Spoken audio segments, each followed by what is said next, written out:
दोस्तों, आज हम आप सभी के लिए श्री कृष्ण के द्वारा बताए गए ऐसी बातें बताएंगे जिसे सुनकर आपके रगों में खून नहीं बल्कि सफलता पाने के लिए जुनून दौड़ने लगेंगे, जिससे आपके अपने मंजिल तक पहुंचने में ज्यादा दूरी तय नहीं करना होगा बल्कि अपने मेहनत के दम पर कम समय में एक बहुत ही बड़ी मुकाम को हासिल कर सकते हैं। तो आइए जानते हैं श्री कृष्ण के उन बातों को जिससे हमारे अंदर में एक सफलता के प्रति उम्मीद की किरण को हमेशा जगाए रखेगा और हमारे जीवन में एक नई जिंदगी की शुरुआत करेंगे।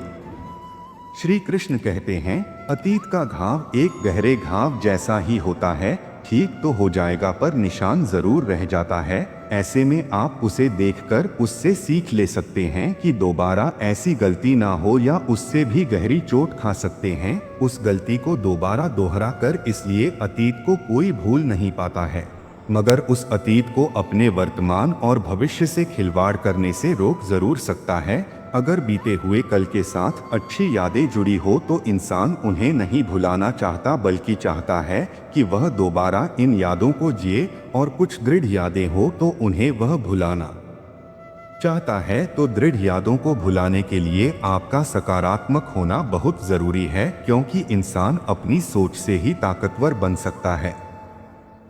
श्री कृष्ण कहते हैं, एकाग्रता से काम कीजिए, आपको पानी की तरह लगातार बहना होगा, चाहे रास्ते में कितनी भी मुश्किल क्यों न आए, उनसे टकराते हुए आपको लगातार आगे बढ़ते रहना होगा। यह दुनिया का नियम है। आप जब भी किसी से कोई सुझाव मांगने जाओगे तो आपको वहां से निराशा ही हाथ लगेगी। कुछ ही लोग होंगे जो आपके काम को समझेंगे और आपको आगे बढ़ने के लिए प्रेरित करेंगे। 90% लोग तो आपको आगे बढ़ने ही नहीं देंगे, आपको हतोत्साहित करेंगे, आपका आत्मविश्वास कम करेंगे। पर आपको तो खुद पर, खुद के काम पर, खुद की कौशल पर, खुद को सबसे ज्यादा भरोसा होना चाहिए। सफलता की राह में चलते चलते संघर्षों का पहाड़ चढ़ना पड़ता है। कहीं मुसीबत आ जाए, बैठकर ठहर कर सोच कर आगे बढ़ना पड़ता है। कमजोर होते हैं वह लोग जो संघर्षों का पहाड़ आधा चढ़कर भी वापस पीछे की ओर चल पड़ते हैं। ठहरे हुए पानी को देखकर कभी यह मत सोचना कि यह कभी बह नहीं सकता। जब उसका वक्त आता है, तूफान की तरह लगातार आगे की ओर बहता चला जाता है। ठीक उसी प्रकार जब कभी हिम्मत टूटने लगे तो थोड़ा ठहर जाना, थोड़ा सा सोचना, फिर अपने दिमाग का इस्तेमाल करके आगे बढ़ना। यहाँ आपकी संकल्प शक्ति आपके काम आएगी। सफलता आपके कदमों में होगी, भले ही देर से मिलेगी पर मिलेगी जरूर, बस खुद पर यकीन रखना। श्री कृष्ण कहते हैं, जब भी आप कुछ अच्छा और नया करने की सोचोगे तो आपके रास्ते में कई सारे मुसीबतें आएंगी। खराब से खराब परिस्थिति आपके सामने आती जाएगी जो आपके आत्मविश्वास के स्तर को गिराएगी। इस परिस्थिति में आपके क्यों और कैसे, यह दो शब्द आपको ताकत देंगे, आपका शक्ति बढ़ाएगा, आपको मानसिक रूप से ताकतवर बनाएगा, हर परिस्थिति से लड़ने और करने की ताकत देगा। और यही सही समय होता है खुद को जानने का, खुद के आत्मविश्वास के स्तर को जानने का। इस विकट परिस्थिति में या तो इंसान पूरी तरह से टूट जाता है या अपना मार्ग बदल लेता है, या फिर अपनी सफलता का ख्वाब धूरा छोड़ देता है। और दूसरी ओर जो इंसान डटकर हर परिस्थिति से लड़कर सहकर अपना पूरा काम पूरी ईमानदारी से करता है, वो निखर जाता है और सफलता को पाता है।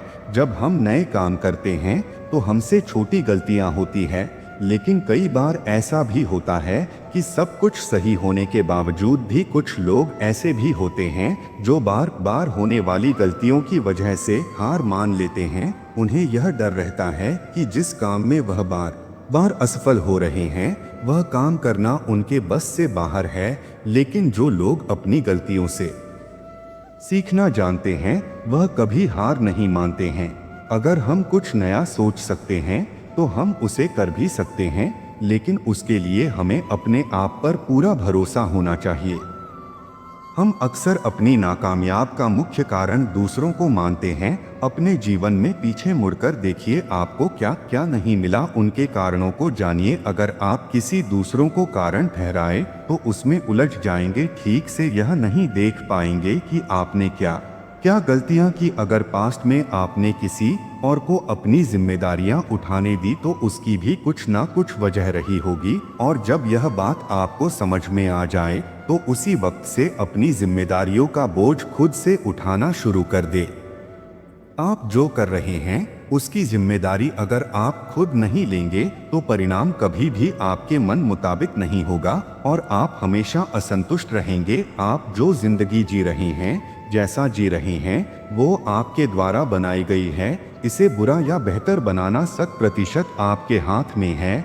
यदि आपको दूसरों की अपेक्षा देर से सफलता मिलती है तो उदास मत होना, मेहनत जारी रखना। जिस दिन आपको सफलता मिलेगी उस दिन इतना ज्यादा और इतने लंबे समय के लिए मिलेगी कि आपकी आगे आने वाली पीढ़ी के लिए भी कम नहीं पड़ेगा और दुनिया आपकी मेहनत को याद रखेगी। अक्सर जो चीज जल्दी मिल जाती है उतनी ही जल्दी चली भी जाती है, इसलिए थोड़ा धैर्य रखें और मेहनत करते रहे।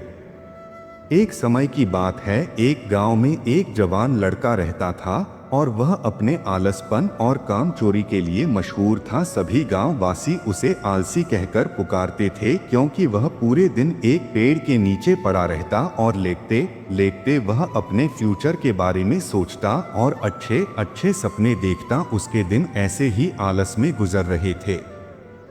लेकिन एक दिन उस गांव में एक साधु आए जो कि अगले 3 दिनों तक उसी गांव में ठहरने वाले थे। वो दिन भर लोगों से चंदा करते और लोगों को उपदेश देते और रात में गांव के बाहर बने मंदिर में आराम करते। वह साधु जब भी दान लाने जाते और रात को वापस आते तो वह साधु हर बार उस जवान लड़के को उसी पेड़ के नीचे लेटा हुआ पाते। साधु 2 दिनों तक यह सब देखते रहे। वह साधु समझ गए कि ये लड़का मानसिक आलस का गुलाम है। तीसरे दिन जब वो वापस लौट रहे थे तो उस लड़के के पास गए जो अभी भी उस पेड़ के नीचे लेटा हुआ था। साधु ने लड़के से कहा, बेटे मेरे पास तुम्हारे लिए एक काम है। मैं चाहता हूँ कि तुम उस पहाड़ी के चोटी तक जाओ और वहाँ से मेरे लिए एक पंख लेकर आओ। लड़के ने लेटे लेटे ही अपना सर पहाड़ी की तरफ किया और अपनी नज़र उस पहाड़ की चोटी की तरफ ले गया और उसने साधु की तरफ देखा और उपहास लेते हुए कहा, यह असंभव है, मैं उस पहाड़े के ऊपर तक नहीं जा सकता, मैं बहुत आलसी हूँ। साधु ने मुस्कुराते हुए कहा, अरे मुझे जिस पंख की तलाश है वह इस पहाड़ी के शिखर पर नहीं मिलेगा, वह तो उस पहाड़ी के दूसरी तरफ एक गांव के अंदर मिलेगा, जिसके लिए इस पहाड़ी के शिखर तक चढ़कर फिर नीचे उतरना होगा। लेकिन वह कोई साधारण पंख नहीं है, वह एक ऐसा पंख है जिसे तुमने कभी नहीं देखा होगा।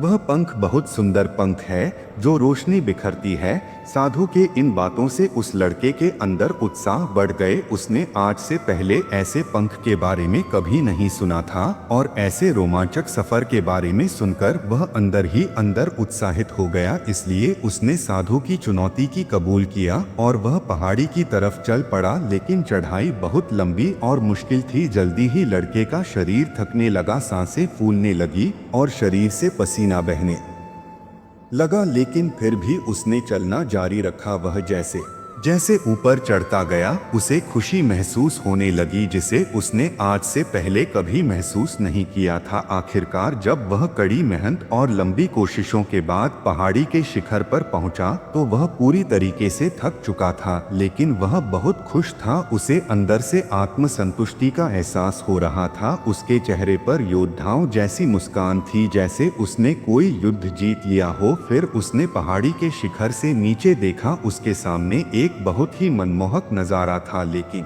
असली चुनौती आगे थी, क्योंकि उसे फिर उस पहाड़ी से नीचे भी उतरना था और उस गुफा को भी ढूंढना था जिसमें पंख मिलने की बात कही गई थी।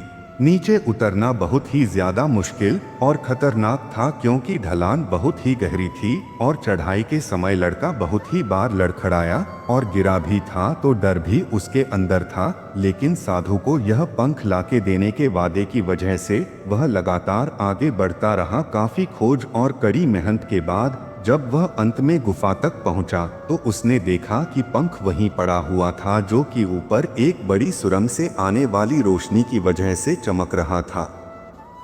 फिर उसने उस पंख को उठाया और उसकी सुंदरता को देखता ही रह गया। वह काफी देर तक पंख को ही घूरता रहा, लेकिन फिर अचानक उसे याद आया कि मुझे तो वापस भी जाना है। उसने खुद की तरफ देखा, वह पूरी तरह से थक चुका था। वह चिंता में पड़ गया कि वह पहाड़ कैसे चढ़ेगा और वह साधु तक पंख कैसे पहुंचाएगा। एक पल के लिए वह हार मानने के बारे में सोचा, लेकिन उसे यह खुशी और गर्व की भावना याद आ गई जो उसने पहाड़ी के शिखर पर पहुंचकर महसूस किया था। उसे एहसास हुआ कि उसके अंदर इस सफर को दोबारा पूरा करने की ताकत और मजबूती है। वो दोबारा पहाड़ पर चढ़ने लगा। उसके मांसपेशियों में दर्द हो रहा था, कमजोरी की वजह से पैर कांप रहे थे, सांस फूल रहे थे। वो कई बार लड़खड़ाकर गिर भी पड़ा, लेकिन उसने हार नहीं मानी। वो खुद को आगे बढ़ाने के लिए लगातार उत्साहित करता रहा। अथक मेहनत और घंटों की कड़ी कोशिशों के बाद जब वह साधु के पास पहुंचा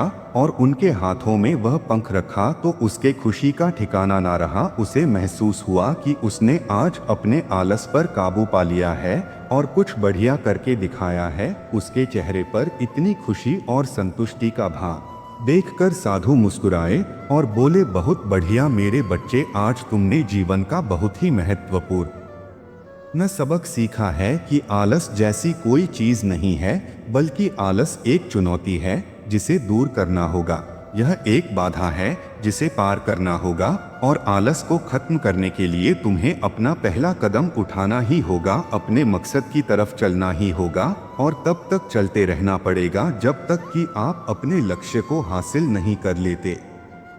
लड़के ने साधु के शब्दों की गहराई और उनके मकसद को समझते हुए हाँ में अपना सर हिलाया। आज उसे एहसास हुआ कि वह हमें ही बड़ी और महान चीजें करने में काबिल था, लेकिन उसके आलस ने उसे रोक रखा था। अब वो जानता था कि उसके पास रास्ते में आने वाली किसी भी बाधा को वह दूर करने की ताकत और मजबूती है। इसके बाद साधु ने उस लड़के को आशीर्वाद दिया और उस गांव से चले गए। इस कहानी से हमें क्या सीख मिलती है? लक्ष्य असंभव लगने के बाद भी अगर हम उसे पूरा करने के लिए खुद को आगे बढ़ाते हैं, तब हम अपने अंदर ऐसी ताकत और मजबूती की खोज करते हैं जिसके बारे में हम कभी नहीं जानते थे। आलसपन पर काबू करने के लिए हमें खुद को चुनौती देनी चाहिए और भरा सपना देखना चाहिए। फिर चाहे उस सपना को पूरा करने के लिए कितनी मुश्किल क्यों ना हो, हमें लगातार आगे बढ़ते रहना चाहिए। बाधाओं और असफलता के बावजूद मजबूत रहना चाहिए। हमें अपने लिए एक नियम बनाकर उस पर टिके रहकर अपनी मंजिल को पाने से पीछे नहीं हटना चाहिए। आपको सफलता अवश्य मिलेगी। दोस्तों, उम्मीद है आपको इस कृष्णा वाणी से कुछ ना कुछ जरूर सीखने को मिला होगा। वीडियो को लाइक करके कमेंट में जय श्री कृष्ण लिखना ना भूले। अगर इस वीडियो में मुझसे कोई भी त्रुटि रह गई हो तो मैं आपका क्षमा प्रार्थी हूँ। मिलते हैं जल्दी ही एक और कृष्णा वाणी के साथ। तब तक के लिए खुश रहे, मुस्कुराते रहे। और अगर आप हमारे चैनल पर नए हैं तो चैनल को जरूर सब्सक्राइब करें। जय श्री कृष्णा।